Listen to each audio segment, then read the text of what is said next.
GK मस्ती MS में आप लोगों का फिर एक बार स्वागत है।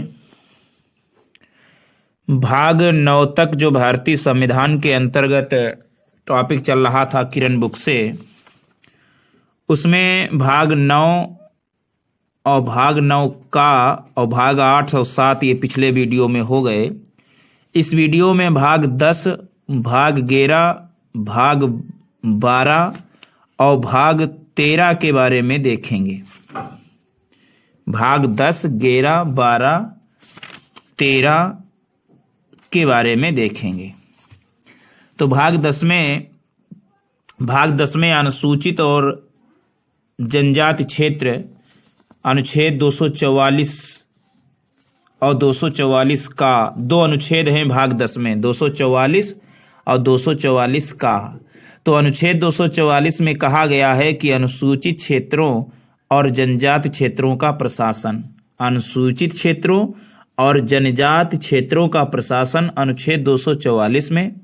अनुच्छेद 244 का में कहा गया है, ये तो 244 में कहा गया है अनुसूचित क्षेत्रों और जनजाति क्षेत्रों का प्रशासन। अनुच्छेद 244 का में कहा गया है कि असम के कुछ जनजाति क्षेत्रों को समाविष्ट करने वाला एक स्वशासी राज्य बनाना और उसके लिए स्थानीय विधानमंडल या मंत्रिपरिषद का या दोनों का सृजन करना। 244 का में कहा गया है कि असम के कुछ जनजाति क्षेत्रों को समाविष्ट करने वाला एक स्वशासी राज्य बनाना और उसके लिए स्थानीय विधानमंडल या मंत्रिपरिषद का या दोनों का सृजन करना। तो ये तो भाग 10 में सिर्फ दो ही अनुच्छेद थे, एक अनुच्छेद 244 और दूसरा है 244 का। अब भाग 11 में दो अध्याय हैं, एक विधायी संबंध और दूसरा है प्रशासनिक संबंध। तो भाग 11 में पहला टॉपिक है संघ और राज्यों के बीच संबंध के बारे में। भाग 11 में संघ और राज्यों के बीच संबंध के बारे में, और इसमें 245 से 263 तक, अनुच्छेद 245 से 263 तक भाग 11 में अनुच्छेद है। 245 से 255 तक विधायी संबंध के बारे में बताया गया है और 256 से 261 तक बताया गया है प्रशासनिक संबंध के बारे में। और फिर 262 के में जल संबंधी विवाद के बारे में बताया गया है, जल संबंधी विवाद अनुच्छेद 262, और राज्यों के बीच समन्वय अनुच्छेद 263। तो पहला देखते हैं अध्याय विधायी संबंध, अनुच्छेद 245 से 255। विधायी शक्तियों का वितरण देखिए, अनुच्छेद 245 में बताया गया है कि संसद और राज्यों के विधानमंडलों द्वारा बनाई गई विधियों का विस्तार। संसद और राज्यों के विधानमंडलों द्वारा जो बनाई गई विधियों हैं उनका विस्तार कैसे होगा, ये 245 में बताया गया है। 246 में बताया गया संसद और राज्यों के विधानमंडलों द्वारा बनाई गई विधियों की विषय वस्तु क्या होगी। संसद और राज्यों के विधानमंडलों द्वारा बनाई गई विधियों की विषय वस्तु क्या होगी, ये अनुच्छेद 246 में। अनुच्छेद 247 में बताया गया है कुछ अतिरिक्त न्यायालयों की स्थापना का उपबंध करने की संसद की शक्ति। कुछ अतिरिक्त न्यायालयों की स्थापना का उपबंध करने की संसद की शक्ति, अनुच्छेद 247। अनुच्छेद 248 में अवशिष्ट विधायी शक्तियां दी गई हैं। अनुच्छेद 248 में अवशिष्ट विधायी शक्तियां। अनुच्छेद 249 में राज्य सूची के विषय के संबंध में राष्ट्रीय हित में विधि बनाने की संसद की शक्ति। अनुच्छेद 249 में राज्य सूची के विषय के संबंध में राष्ट्रीय हित में विधि बनाने की संसद की शक्ति। राज्य सूची के विषय के संबंध में राष्ट्रीय हित में विधि बनाने की संसद की शक्ति जो है, मतलब राज्य सूची में जो विषय है उस पर भी संसद बना सकता है, विधि बना सकती है राष्ट्र हित में, ये 249 में बताया गया है। 250 कहता है यदि आपात की उद्घोषणा परिवर्तन में हो, यदि आपात की घोषणा परिवर्तन में हो तो राज्य सूची के विषय के संबंध में विधि बनाने की संसद की शक्ति। मतलब यदि आपात की घोषणा उद्घोषणा परिवर्तन में हो तो राज्य सूची के विषय के संबंध में विधि बनाने की संसद की शक्ति 250 में दी गई है। 251 में बताया गया है संसद का अनुच्छेद 249 और अनुच्छेद 250 के अधीन बनाई गई विधियों और राज्यों के विधानमंडलों द्वारा बनाई गई विधियों में असंगत। मतलब 251 में बताया गया है कि यदि अनुच्छेद 249 और अनुच्छेद 250 के अधीन बनाई गई विधियों और राज्यों के विधानमंडलों द्वारा बनाई गई विधियों में असंगत हो तब क्या होगा, ये 251 में बताया गया है। अनुच्छेद 252 में बताया गया 2 या अधिक राज्यों के लिए उनकी सहमति से विधि बनाने की संसद की शक्ति और ऐसी विधि का किसी अन्य राज्य द्वारा अंगीकार किया जाना। अनुच्छेद 252 में 2 या अधिक राज्यों के लिए उनकी सहमति से विधि बनाने की संसद की शक्ति और ऐसी विधि का किसी अन्य राज्य द्वारा अंगीकार किया जाना, ये अनुच्छेद 252 में है। 2 या अधिक राज्यों के लिए उनकी सहमति से विधि बनाने की संसद की शक्ति, मतलब 2 या 2 से अधिक राज्य सहमत हो जाएं कि आप हमारे बीच में कानून बना दो, तो फिर 252 के अनुसार संसद कानून बना सकता है और ऐसी विधि का किसी अन्य राज्य द्वारा अंगीकार किया जाना भी होगा। अनुच्छेद 253 में क्या बताया गया, अंतर्राष्ट्रीय करारों को प्रभावी करने के लिए विधान, मतलब अंतर्राष्ट्रीय जो करार हुए हैं देश के, तो उनको राज्य में कैसे प्रभावी बनाया जाए, इसके लिए कानून बनाए जाएंगे। अनुच्छेद 253 में। अनुच्छेद 254 में बताया गया संसद द्वारा बनाई गई विधियों और राज्यों के विधानमंडलों द्वारा बनाई गई विधियों में असंगति। संसद द्वारा बनाई गई विधियों और राज्यों के विधानमंडलों द्वारा बनाई गई विधियों में असंगति। अनुच्छेद 254। अनुच्छेद 255 में सिफारिशों और पूर्व मंजूरी के बारे में अपेक्षाओं को केवल प्रक्रिया का विषय मानना। सिफारिशों और पूर्व मंजूरी के बारे में अपेक्षाओं को केवल प्रक्रिया का विषय मानना, ये 255 में बताया गया है। सिफारिशों और पूर्व मंजूरी के बारे में अपेक्षाओं को केवल प्रक्रिया का विषय मानना, 255। अब ये तो भाग 1 हुआ, भाग 11 का अध्याय 1 हुआ विधायी संबंधी। अब अध्याय 2 में है प्रशासनिक संबंधी। अनुच्छेद 256 से 261। 256 में बताया गया, अनुच्छेद 256 में बताया गया राज्यों की और संघ की बाध्यता। राज्यों की और संघ की बाध्यता 256 में। अनुच्छेद 257 में कुछ दशाओं में राज्यों पर संघ का नियंत्रण। कुछ दशाओं में राज्यों पर संघ का नियंत्रण किन किन दशाओं में है, ये 257 में। और जो अनुच्छेद 257 का है वो निरसित हो गया है। 257 में कुछ दशाओं में राज्यों पर संघ का नियंत्रण है और अनुच्छेद 257 का में निरसित हो गया है। अनुच्छेद 258 कहता है कुछ दशाओं में राज्यों को शक्ति प्रदान करने आदि की संघ की शक्ति। कुछ दशाओं में राज्यों को शक्ति प्रदान करने आदि की संघ की शक्ति, अनुच्छेद 258 में। 259 जो है वो निरसित हो गया है। अनुच्छेद 259 निरसित हो गया है। अब 260 में क्या बताया गया है? 260 में बताया गया भारत के बाहर के राज्य क्षेत्रों के संबंध में संघ की अधिकारिता। भारत के बाहर के राज्य क्षेत्रों के संबंध में संघ की अधिकारिता, अनुच्छेद 260 में। अनुच्छेद 261 में बताया गया है सार्वजनिक कार्य, अभिलेख और न्यायिक कार्यवाहियां। सार्वजनिक कार्य, अभिलेख और न्यायिक कार्यवाहियां, अनुच्छेद 261 में बताया गया है। अच्छा, अगला है जल संबंधी विवाद। तो ये अनुच्छेद 262 में बताया गया है जल संबंधी विवाद। अनुच्छेद 262 में बताया गया है जल संबंधी विवाद। अनुच्छेद 262 में कहता है कि अंतर्राज्यीय नदियों या नदी दोनों के जल संबंधी विवादों का न्याय निर्णयन अनुच्छेद 262 के अनुसार होगा। बहुत अच्छा टॉपिक है। जैसे तमिलनाडु कावेरी के बीच में आंध्र प्रदेश और तमिलनाडु में है विवाद, तो अनुच्छेद 262 अंतर्राज्यीय नदियों या नदी दोनों के जल संबंधी विवादों का न्याय निर्णयन अनुच्छेद 262 में बताया गया है। अगला हेडिंग है राज्यों के बीच समन्वय। ये अनुच्छेद 263 में कोऑर्डिनेशन बिटवीन स्टेट्स, ये अनुच्छेद 263 में बताया गया है। अनुच्छेद 263 कहता है अंतर्राज्यीय परिषद के संबंध में उपबंध। अंतर्राज्यीय परिषद के संबंध में उपबंध जो है अनुच्छेद 263 में है। अंतर्राज्यीय परिषद के संबंध में उपबंध 263। तो ये तो भाग 11 हुआ जिसमें 245 से 263 तक अनुच्छेद थे संघ और राज्यों के बीच संबंध के बारे में। अनुच्छेद 12 में वित्त, संपत्ति, समुदाय और वाद के बारे में बताया गया है। वित्त, संपत्ति, समुदाय और वाद के बारे में भाग 12 में बताया गया है 264 से अनुच्छेद 300 का तक। 264 से अनुच्छेद 264 से अनुच्छेद 300 का तक। तो अध्याय पहला है वित्त। अध्याय पहला है वित्त, जिसमें 264 से 267 तक। तो अध्याय पहला है वित्त, अध्याय दूसरा है उधार लेना, अध्याय तीसरा है संपत्ति, संविदाएं, अधिकार, दायित्व, बाध्यताएं और वाद, अध्याय 4 है संपत्ति का अधिकार। तो ये तो हैं भाग 12 के कुछ टॉपिक। तो अनुच्छेद 264 से 300 तक भाग 12 में है वित्त, संपत्ति, संविदाएं और वाद। अध्याय 1 वित्त जो है 264 से 67 तक। तो अनुच्छेद 264 में बताया गया है निर्वचन। अनुच्छेद 264 में बताया गया है निर्वचन। अनुच्छेद 265 में बताया गया है विधि के प्राधिकार के बिना करों का अधिरोपण न किया जाना। विधि के प्राधिकार के बिना करों का अधिरोपण न किया जाना। अनुच्छेद 265 विधि के प्राधिकार के बिना करों का अधिरोपण न किया जाना। 265 अनुच्छेद 266 में कहता है भारत व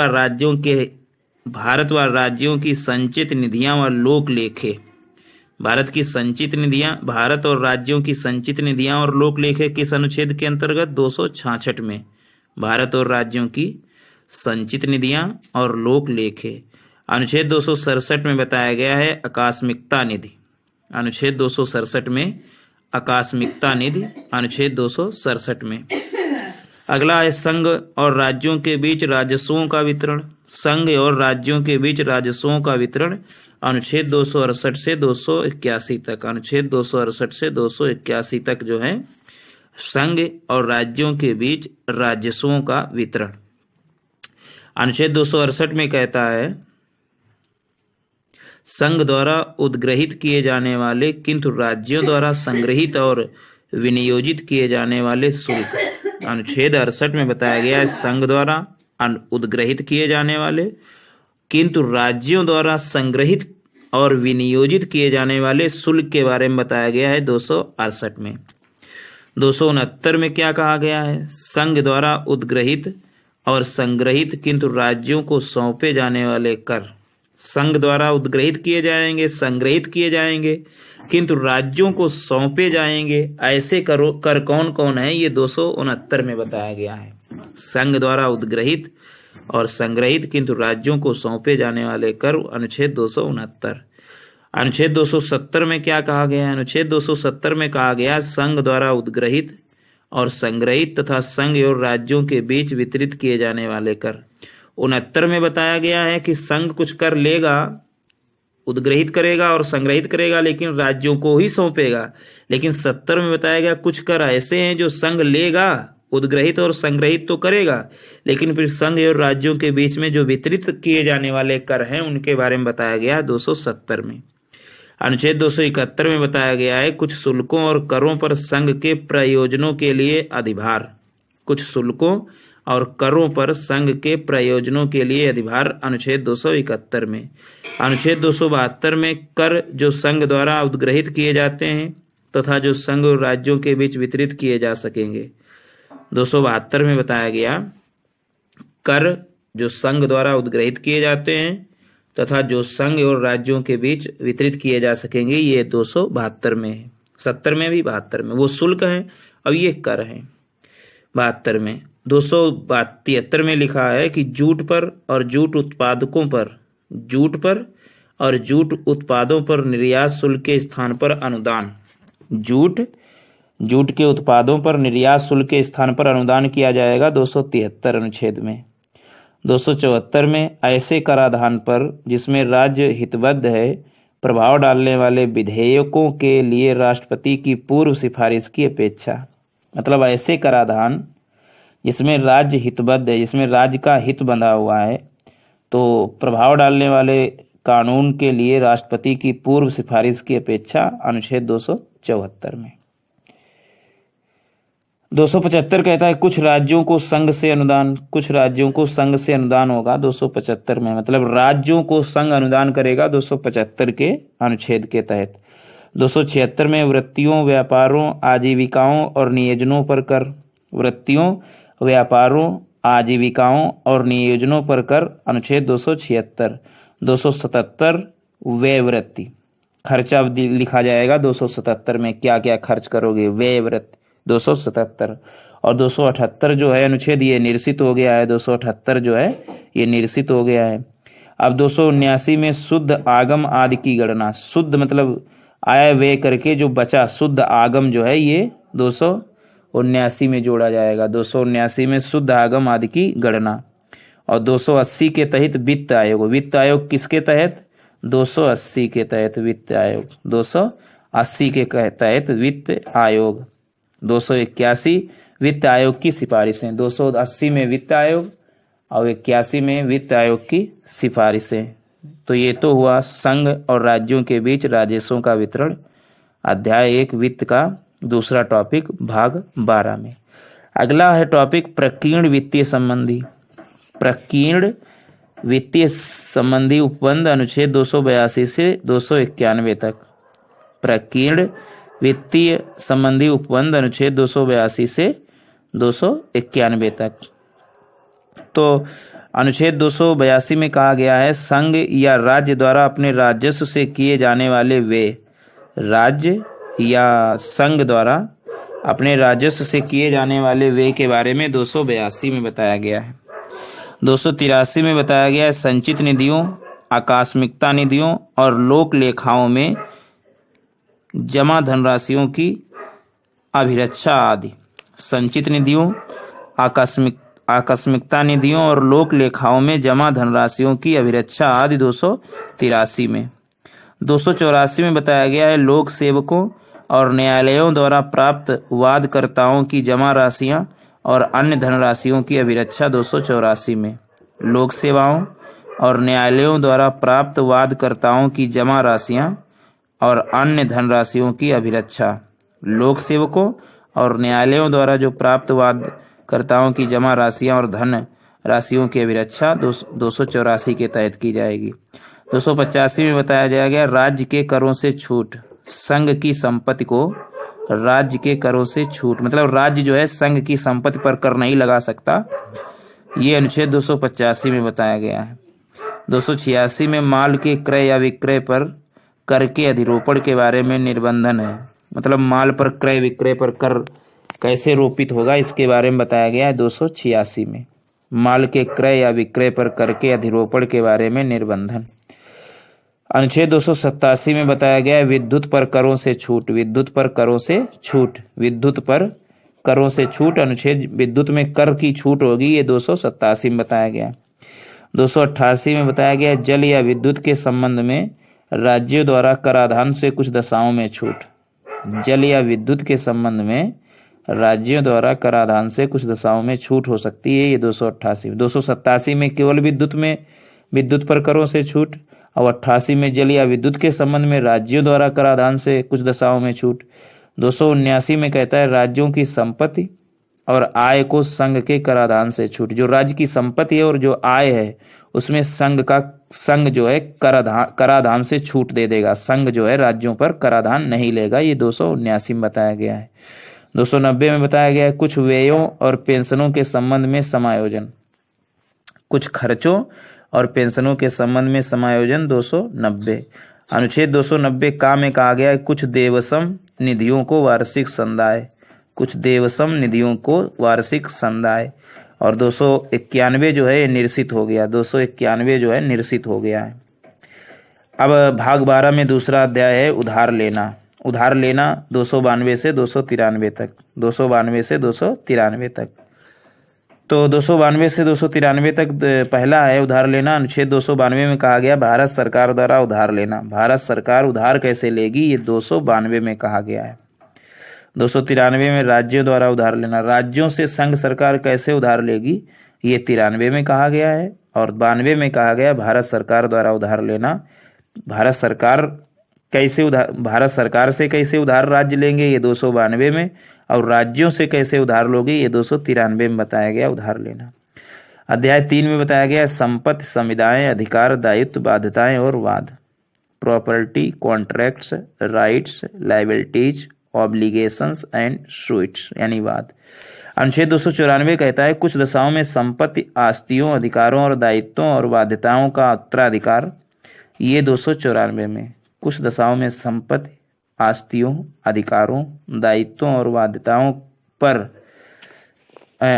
बाध्यताओं का उत्तराधिकार, ये अनुच्छेद 294 में।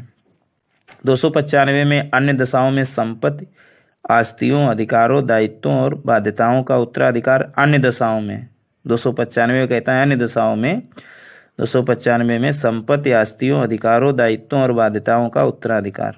अनुच्छेद 296 में कहता है राज्यगामी या व्यापगत या स्वामी विहीन होने से प्रोद्भूत संपत्ति। प्रोद्भूत संपत्ति के बारे में अनुच्छेद 296, मतलब जिसका कोई स्वामी ही ना हो, ऐसी संपत्ति को राज्यगामी या व्यापगत या कैसे स्वामी विहीन होने से प्रोद्भूत संपत्ति के बारे में बताया गया है, जिसका कोई स्वामी ना हो, प्रोद्भूत संपत्ति। 297 बताया गया है राज्य, क्षेत्रीय, सागर खंड या महाद्वीपीय मग्न तट भूमि में स्थित मूल्यवान चीजों और अनन्य आर्थिक क्षेत्र की संपत्ति स्रोतों का संघ में निहित होना। मतलब राज्यों में अगर कोई सागर खंड या महाद्वीपीय मग्न तट भूमि में कोई मूल्यवान चीज निकल आई है तो फिर उसका संघ जो है निहित हो जाएगा, संघ में वो चीज चली जाएगी। ये 297 में बताया गया है। कोई मूल्यवान चीज कहीं निकल आई है सागर खंड या महाद्वीपीय मग्न तट में, खजाना निकल आए, तो फिर कहाँ जाएगा 297 में, संघ में निहित होना। 298 कहता है व्यापार करने आदि की शक्ति जो है, व्यापार करने की शक्ति दी गई है 298 में। 299 में समुदायों के बारे में बताया गया है, 299 में समुदायें बताई गई हैं, 299 समुदायें। और 300 में बताया गया वाद और कार्यवाहियाँ, बहुत इंपॉर्टेंट है, वाद और कार्यवाहियाँ 300, अनुच्छेद 300 में बताया गया है वाद और कार्यवाहियाँ 300 में। अब भाग 12 में चौथा अध्याय है संपत्ति का अधिकार। 300 का संपत्ति का अधिकार, अध्याय 4 भाग 12 अनुच्छेद 300 का कहा गया है विधि के प्राधिकार के बिना व्यक्तियों को संपत्ति से वंचित न किया जाए। मतलब बिना विधि के किसी भी व्यक्ति को संपत्ति से वंचित नहीं किया जा सकता। ये अनुच्छेद 300 का में बताया गया है, विधि के प्राधिकार के बिना व्यक्तियों को संपत्ति से वंचित न किया जाए। तो ये तो भाग हुआ 12। अब अगला भाग है 13, जल्दी देखते हैं। भाग 13 में बताया गया है भारत के राज्य क्षेत्र के भीतर व्यापार, वाणिज्य और समागम के बारे में बताया गया है। भाग 13 में भारत के राज्य क्षेत्र के भीतर व्यापार, वाणिज्य और समागम के बारे में बताया गया है भाग 13 में। और भाग 13 में 301 से 307 तक अनुच्छेद हैं, 301 से 307 तक अनुच्छेद हैं भाग 13 में। और भारत के राज्य क्षेत्र के भीतर व्यापार, वाणिज्य और समागम के बारे में अनुच्छेद 301 कहता है कि व्यापार, वाणिज्य और समागम की स्वतंत्रता है सबको। व्यापार, वाणिज्य और समागम की स्वतंत्रता अनुच्छेद 301 में, व्यापार और वाणिज्य और समागम की स्वतंत्रता 301 में। 302 में बताया गया व्यापार, वाणिज्य और समागम पर निर्बंधन अधिरोपित करने की संसद की शक्ति। व्यापार, वाणिज्य और समागम पर निर्बंधन अधिरोपित करने की संसद की शक्ति अनुच्छेद 302। अनुच्छेद 303 में बताया गया व्यापार और वाणिज्य के संबंध में संघ और राज्यों की विधायी शक्तियों पर निर्बंधन। व्यापार और वाणिज्य के संबंध में संघ और राज्यों की विधायी शक्तियों पर निर्बंधन, मतलब संघ की क्या शक्ति होगी और राज्य की क्या शक्ति होगी, विधायी शक्तियों पर निर्बंधन व्यापार और वाणिज्य के संबंध में, ये 303 में बताया गया है। 304 कहता है राज्यों के बीच व्यापार, वाणिज्य और समागम पर निर्बंधन, मतलब राज्य और संघ के बीच में व्यापार, वाणिज्य और समागम कैसा होगा, इसके विषय में निर्बंधन जो है 304 में है। 305 में विद्यमान विधियां और राज्य के एकाधिकार का उपबंध करने वाली विधियों की वैवृत्ति। विद्यमान विधियों और राज्य के एकाधिकार का उपबंध करने वाली विधियां की व्युत्पत्ति जो है अनुच्छेद 305 में, मतलब विद्यमान विधियां और राज्य के एकाधिकार का उपबंध करने वाली विधियों की वैवृत्ति जो है 305 में। और अनुच्छेद 306 जो है निरसित कर दिया गया है। अनुच्छेद 307 में कहा गया है कि अनुच्छेद 301 से अनुच्छेद 304 तक के प्रयोजनों को कार्यान्वित करने के लिए प्राधिकारी की नियुक्ति, मतलब एक प्राधिकारी नियुक्त किया जाएगा जो 301 से 304 तक बताया गया है। वाणिज्य, व्यापार और समागम की स्वतंत्रता, संसद की शक्ति और संघ और राज्यों के बीच निर्बंधन, तो इसके बारे में जो बताया गया है व्यापार और वाणिज्य समागम पर निर्बंधन राज्यों के बीच, तो इस पर एक अधिकारी नियुक्त होगा जो 300 अनुच्छेद 301 से 304 तक प्रयोजन को कार्य कार्य का जामा पहनाएगा, ये अनुच्छेद 307 में कहा गया है। तो इस तरीके से अनुच्छेद कंप्लीट हुए 13। बार बार इस वीडियो को भाग 13 कंप्लीट हुए और अनुच्छेद 307 तक बार बार इस वीडियो को देखें और लाभ उठाएं। Thanks for watching. जीके मस्ती एमएस में आप लोगों का फिर एक बार स्वागत है।